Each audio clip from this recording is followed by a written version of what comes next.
안녕하세요. 1등 엄마와 꼴찌 엄마 작가 서영진입니다. 1등 엄마와 꼴찌 엄마 책을 보시면 인공지능을 활용하는 모습을 볼 수 있습니다. 그 인공지능을 활용하는 부분을 좀 더 쉽게 설명해 드리기 위해서 영상을 준비했는데요.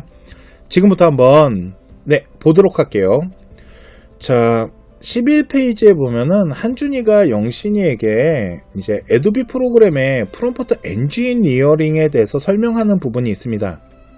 또한 이 부분을 이제 활용을 하는 부분인데요.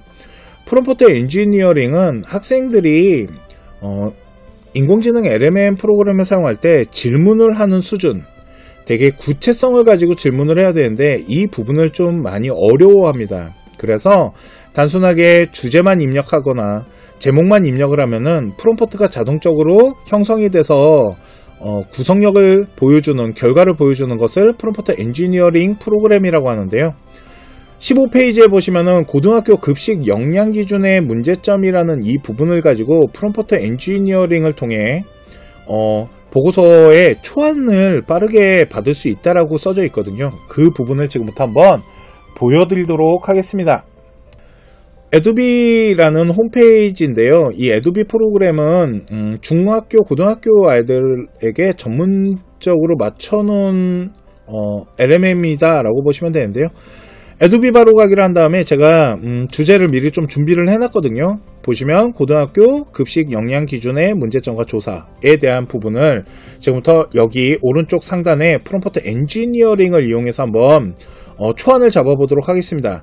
프롬프트 엔지니어링에 가시면은 여기 보고서 작성이 있고요. 보고서 작성을 클릭하시게 되면 아래쪽에 보시면 기본 보고서 초안이나 탐구 설계, 그리고 자연계열, 인문계열 보고서 초안이 있는데 식품 영양 쪽이잖아요. 그러니까 자연계열 보고서 초안을 통해서 한번 지식의 정보를 얻어보도록 하겠습니다. 자, 보시면 급식 영양 기준에 대한 이제 연구 보고서의 초안이 나오고 있습니다. 서론에 대한 부분, 그리고 이제 주제에 대한 이론과 특징에 대한 부분도 보여주고 있고요. 자, 보면 목차 서론, 그리고 주제에 대한 이론과 특징에 대한 지식 정보, 연구를 해나가는 방법에 대한 거와 수학 공식을 활용했을 때 그러니까 학생의 영양소 섭취량에 대한 계산, 기초대사량 곱하기 활동지수, 그리고 사례에 대한 부분이 있고요. 그리고 결과, 그리고 자료를 분석하는 부분과 연구에 대한 방향성들, 결론, 그리고 출처가 나와 있는데 요 밑에 요약이 뭐냐면 요 위에 나와 있는 보고서를 생활기록부 작성을 할 때 요 방향으로 작성하면 좋다라는, 이게 애도비가 또 중고등학교 학생들에게 제공해주는 좋은 서비스다라고 저는 생각이 드는데요. 이렇게 연구에 대한 초안이 나왔다라면 요번에는 이 연구를 통해서 조금 더 발전된 연구 로드맵을 다시 한번 짜보도록 할게요.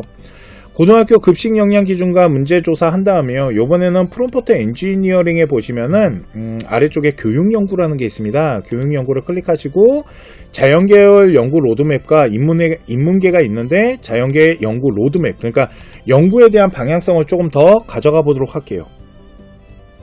자, 아까 이제 보고서 초안에 대한 부분을 좀 봤다라면 요번에는 연구를 해나가는 데 있어서 조금 더 발전된 모습이나 연구에 대한 방향성을 좀 더 보충하기 위해서는 이 연구 로드맵을 통해 가지고 이용하면 되는데, 지금 보시면은 딱 정말 제목만 집어넣고 프롬프트 엔지니어링을 이용했을 때 그 엔지니어링이 이 모든 정보를 가져올 수 있게끔 프롬프트가 자동적으로 형성되고 있다라고 보시면 되고요.